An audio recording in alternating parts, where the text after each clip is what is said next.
ഒരു സ്പെഷ്യലായിട്ടുള്ളൊരു chicken curry try ചെയ്താലോ? എന്നും ഒരേ ടേസ്റ്റിൽ തന്നെ ചിക്കൻ കറി ഉണ്ടാക്കുമ്പോൾ എന്തെങ്കിലും ഒരു വെറൈറ്റി ഉണ്ടാക്കാൻ കഴിയണമെങ്കിലെന്ന് വിചാരിക്കുന്ന ഏതൊരാൾക്കും യൂസ്ഫുൾ ആയിരിക്കും ഈ വീഡിയോ.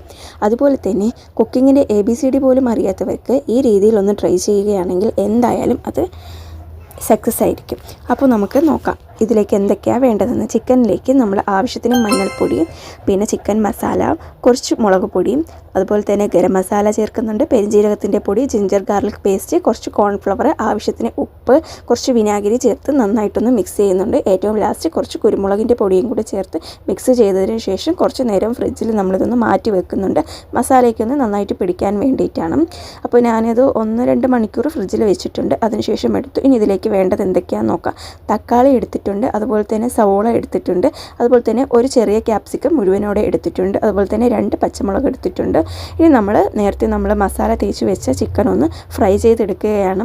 നമ്മൾ നല്ലപോലെ ഒന്ന് മൊരിച്ചെടുക്കേണ്ട, നമ്മൾ കുറച്ചൊന്നും വാടി കിട്ടുന്ന രീതിയിൽ ഒന്ന് ഫ്രൈ ചെയ്താൽ മതി. ഈ ഒരു രീതിയിൽ നമുക്ക് ചിക്കനൊന്ന് ഫ്രൈ ചെയ്ത് കോരാം.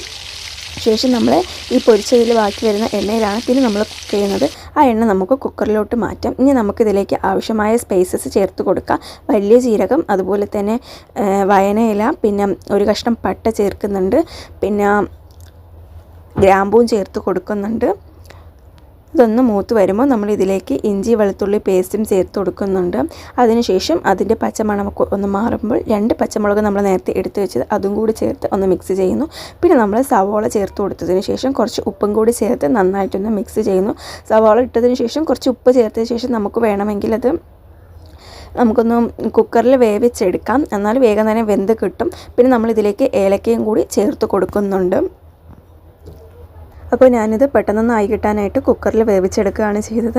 അപ്പോൾ സവാള ഒന്ന് വെന്ത് കിട്ടിയിട്ടുണ്ട്. ഇനി ഞാൻ ഇതിലേക്ക് തക്കാളി നമ്മൾ നേരത്തെ എടുത്ത് വെച്ചത് അത് ചേർത്ത് കൊടുക്കുന്നുണ്ട്. അതിലേക്ക് മഞ്ഞൾപ്പൊടി ചേർത്ത് കൊടുക്കുന്നുണ്ട്, പെരുംജീരകം ചേർത്ത് കൊടുക്കുന്നുണ്ട്, കുറച്ച് ചിക്കൻ മസാല ചേർക്കുന്നുണ്ട്, അതുപോലെ തന്നെ മല്ലിപ്പൊടി കുറച്ച് ചേർക്കുന്നുണ്ട്. അപ്പോൾ ഇത് നന്നായിട്ടൊന്ന് നമ്മളൊന്ന് ഇളക്കി കൊടുക്കുക. അതിനുശേഷം നമ്മൾ ഇതിലേക്ക് ഇനി ഗരം മസാല കുറച്ച് ചേർക്കുന്നുണ്ട്. പിന്നെ ഞാൻ ഇതിലേക്ക് ചേർക്കുന്നത് കാശ്മീരി ചില്ലി പൗഡറാണ്. നേരത്തെ ചേർത്തത് നമ്മുടെ സാദാ മുളക് പൊടിയായിരുന്നു. ചിക്കൻ മാരിനേഷൻ ചെയ്തപ്പോൾ ചേർത്തത് സാദാ മുളക് പൊടിയും നമ്മൾ മസാല തയ്യാറാക്കിയപ്പോൾ ഇതിൽ ചേർത്തത് കാശ്മീരി ചില്ലി പൗഡറാണ്. പിന്നെ നമ്മൾ ക്യാപ്സിക്കവും ചേർത്ത് കൊടുക്കുന്നുണ്ട്, അതുപോലെ തന്നെ നമ്മൾ പൊരിച്ച് കോരി വെച്ച ചിക്കനും കൂടി ചേർക്കുന്നുണ്ട്. പിന്നെ കറിവേപ്പില, മല്ലിയില അതും കൂടി ചേർത്തതിന് ശേഷം കുറച്ച് വെള്ളവും കൂടി ഒഴിച്ച ശേഷം നമ്മൾ ഉപ്പിന് എന്തെങ്കിലും കുറവുണ്ടെങ്കിൽ ഉപ്പും കൂടി ചേർത്ത് കൊടുക്കുക. അതിനുശേഷം കുക്കറിലൊന്ന് വേവിച്ചെടുക്കുന്നുണ്ട്. അപ്പോൾ ഇത് നന്നായിട്ടൊന്ന് വെന്ത് വന്നിട്ടുണ്ട്. അപ്പോൾ ഈ രീതിയിലാണ് ഈ കറി ഉണ്ടാക്കുന്നത്. എന്തായാലും ക്യാപ്സിക്കം ചേർക്കുമ്പോൾ വേറൊരു ടേസ്റ്റ് തന്നെയാണ് ഈ കറിക്ക്. ഏതൊരാൾക്കും വളരെ എളുപ്പത്തിൽ തയ്യാറാക്കാൻ പറ്റുന്ന, എന്നാൽ കുറച്ച് സ്പെഷ്യലായിട്ട് ഉണ്ടാക്കാൻ പറ്റുന്ന ഒരു ചിക്കൻ കറിയാണിത്. അപ്പോൾ ട്രൈ ചെയ്ത് നോക്കൂ.